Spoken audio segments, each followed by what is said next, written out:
Uh, Halo semuanya.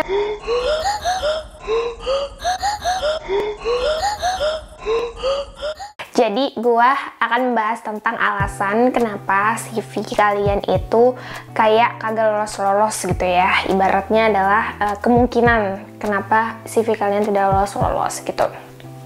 Yang pertama, gua akan bahas dari CV atau resumenya. Jadi kalian kan pasti mempertanyakan tentang CV-nya itu harus ATS, apa harus CV kreatif gitu kan. Sebenarnya nggak ada yang masalah dari CV ATS atau CV kreatif gitu ya. Karena sebenarnya karena orang-orang nyaranin CV ATS itu sebenarnya tujuannya adalah mempermudah rekruter untuk membaca riwayat hidup kalian gitu dari resume atau CV kalian itu, supaya fit dengan kriteria yang dibutuhkan dari perusahaan gitu. Jadi kalau kalian terlalu banyak hiasan, petantang-petenteng, info yang tidak jelas dan tidak dibutuhkan dimasukin ke dalam situ, otomatis info-info yang dibutuhkan oleh recruiter itu akan nggak ketahuan gitu. Jadi sebenarnya ada beberapa inti dari info di dalam resume yang kalian harus ada di dalam CV atau resume kalian itu. Yang pertama itu ada summary. Yang pertama, summary itu isinya tentang diri kalian sendiri gitu ya. Dan yang bawahnya itu kalian bisa langsung tulis working and internship experience gitu ya. Oh ya, ini tentang CV-nya harus bahasa Inggris atau bahasa Indonesia, sebenarnya itu terserah kalian gitu. Dan sebenarnya yang bahasa Inggris tuh kayaknya semua orang wajib bisa bahasa Inggris ya, karena itu bahasa internasionalnya gitu ya, bahasa Inggris. Sumpah ya, dari tadi tuh ada lalat tahu di depan situ tuh kayak mengganggu banget. Dan ketika kalian nulis working and internship experience itu, ditulisnya itu bukan dari yang paling waktu yang paling lama gitu ya, tapi itu latest experience-nya itu apa, yang ditulis yang paling atas, baru yang paling bawah itu yang udah dari dulu gitu ya. Nah, lanjut lagi yang diperluin adalah kalian harus tulis tentang education. Itu dimana kalian kuliah ya, atau kuliah SMK di mana atau kuliah di mana gitu. Ditulis di situ dengan jurusan dan juga dengan grade kalian, alias nilai kalian itu berapa. Terus kalian bisa tulis license and certification. Nah, itu apa sih? Kalian itu bisa ikut sertifikasi sebelum kalian lulus kuliah. Ini gue nulis tentang sertifikasi yang dari BNSP, itu yang mengelola sertifikasi itu di Indonesia secara resmi ya, yang diakui oleh negara. Terus TOEFL juga diperlukan. Kalau kalian mau ambil tes TOEFL itu bisa banget dimasukin di dalam kolom license and certification itu ya. Terus selanjutnya adalah organisasi. Kalian pernah ikut organisasi apa dan pernah jadi apa, di situ ditulis sama jangka waktunya. Dan kalau kalian itu pernah dapat award dari kampus atau lomba, itu kalian bisa tulis di situ, dan kalian bisa tulis itu juara berapa gitu di situ. Kalau nggak pernah ikut lomba ya nggak apa-apa, nggak usah ditulis.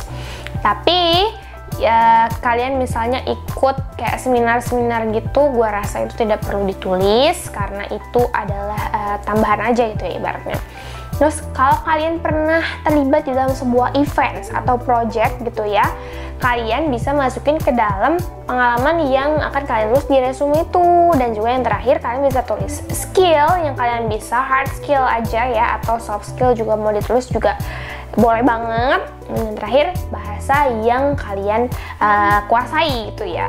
Jadi kalau misalnya kalian mau nulis kalian itu TK di mana, SD di mana, terus kayak alamat kalian yang benar-benar lengkap, itu sebenarnya kalian perlu ditulis ya guys. Hobi apalagi nggak perlu ditulis. Jadinya itu aja poin pentingnya, supaya CV kalian itu bisa terbaca dan bisa lolos di dalam screening itu.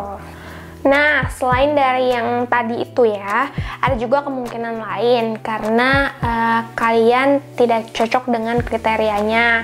Misalnya kalian baca nih, ini memang cocok untuk buat fresh graduate, tapi ternyata setelah dibaca lebih lanjut lagi, ada kriteria yang tidak sesuai dengan background kalian yang udah kalian tulis di resume tadi. Jadi karena ada yang lain yang lebih cocok, jadi ada kemungkinan kalian bisa ditolak CV-nya karena tidak sesuai dengan kriteria yang dibutuhkan gitu. Selanjutnya, ketika kalian udah kerja, dulu kan gue pikirnya itu gue masukin lowongan untuk fresh graduate, udah pasti gue ketemunya dengan orang-orang yang seumuran dengan gue. Tapi ternyata tidak seperti itu pemirsa. Jadi ketika kita udah kerja nih di in real life-nya, kan gue pikir semua orang ya lulusan 2021 sama kayak gue gitu. Ternyata pas gue udah masuk, itu isinya ada teman-teman yang dari experience atau teman-teman yang lebih angkatannya lebih atas daripada gue, ya kita sebut saja lebih tua daripada gue gitu kan. Terus dari experience itu kan udah ada nilai tambah ya kalau misalnya sebelumnya dia memang udah pernah bekerja gitu ya. Intern itu juga bisa jadi nilai tambah kalian, cuman kalau teman-teman yang lain yang gue temui itu mereka memang sudah pernah bekerja. Dan dari berapa banyak pendaftar yang ada, itu tuh headcount-nya tuh cuman beberapa aja gitu loh. Jadi kayak misalnya yang daftar itu misalnya 6.000 ya, tapi yang masuk itu cuman sekitar 30 orang atau lebih kecil dari itu 10 orang gitu ya. Itu kan kemungkinannya itu sangat tipis ya ibaratnya untuk bisa pass the interview, pass the test gitu ya. Makanya untuk meloloskan kalian ke tahap screening aja alias screening awal atau screening resume, gunakanlah poin-poin yang emang dibutuhin aja gitu. Jadi yang nggak perlu ditulis nggak usah kalian tulis. Itu kan tadi alasan kenapa CV kalian gagal lolos screening terus. Ada lagi gagal-gagal yang lainnya adalah gagal lolos psikotes saat daftar kerja gitu ya. Ini yang bisa gue kasih pesan untuk teman-teman yang sama-sama masih fresh graduate seperti gue, karena memang gue kan masih fresh graduate ya, sama kayak teman-teman yang nonton mungkin ya.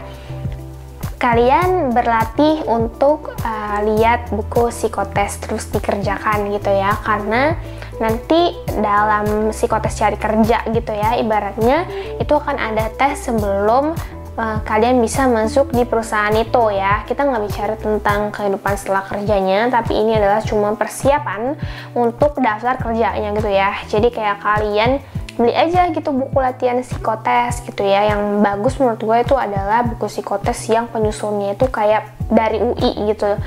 Itu bagus dan suka dipakai dari lembaga-lembaga yang jadi third party-nya untuk psikotes perusahaan gitu ya. Kadang perusahaan soalnya nggak megang sendiri, pakai dari third party-nya yang menyediakan jasa-jasa psikotes untuk perusahaan gitulah. Jadi terus kalian latihan dari misalnya kalian sebelum wisuda nih, kalian udah lulus sidang, kalian latihan psikotes itu sambil kalian daftarin di lowongan yang ada. Jadi itu mungkin alasan kenapa CV kalian selalu ditolak. Jadi gue harap teman-teman bisa lebih banyak belajar lagi. Kalau misalnya lagi masih kuliah, makin semangat cari pengalamannya supaya resume kalian bagus dan juga cocok dengan yang dibutuhkan sama perusahaan gitu ya. Buat teman-teman yang masih cari kerja sampai hari ini, gue selalu semangatin kalian untuk selalu semangat untuk cari kerja. Pokoknya semoga semuanya dimudahkan. Terima kasih, jangan lupa subscribe.